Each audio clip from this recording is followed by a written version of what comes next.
ஒரே மாதிரி வெண்டைக்காய் புளிக்குழம்பு செஞ்சு ரொம்ப போர் அடிக்குதா? அப்போ இது கூட வறுத்த வேர்க்கடலை போட்டு செஞ்சு பாருங்கள். டேஸ்ட்டு சூப்பராக இருக்கும்.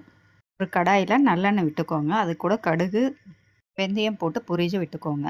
கூடவே ஒரு கை நிறைய சின்ன வெங்காயம், பூண்டு, வரமிளகாய், கருவேப்பிலை சேர்த்து நல்லா வதக்கிக்கோங்க. கூடவே 2 பழுத்த தக்காளியை கட் பண்ணி போட்டுக்கோங்க. தேவையான அளவு உப்பு சேர்த்து நல்லா தக்காளி நல்லா வதங்கி வரணும். கூடவே எண்ணெயில் நல்லா வதக்கி வச்சுருக்கிற வெண்டைக்காவை சேர்த்துக்கோங்க. நல்லா கிளறி விடுங்க. நல்லா வதங்கினதுக்கப்புறம் 1/4 டீஸ்பூன் மஞ்சத்தூள், 1/2 டீஸ்பூன் மிளகாத்தூள், 1/2 டீஸ்பூன் கொத்தமல்லி தூள், 1 டீஸ்பூன் குழம்பு மிளகாத்தூள் போட்டு நல்லா பச்சை வாசனை போகிற அளவுக்கு வதக்கிக்கணும். நல்லா ஸ்டவ்வை சிம்மில் வச்சு ஒரு 2 நிமிஷம் நல்லா வதக்கி விட்டால் மசாலாவோட பச்சை வாசனையெல்லாம் போயிடும். இது கூடவே 2 கைப்பிடி அளவுக்கு வறுத்த வேர்க்கடலை சேர்த்துக்கோங்க. சேர்த்து நல்லா மசாலாவோட மிக்ஸ் பண்ணுற அளவுக்கு மிக்ஸ் பண்ணி விடணும்.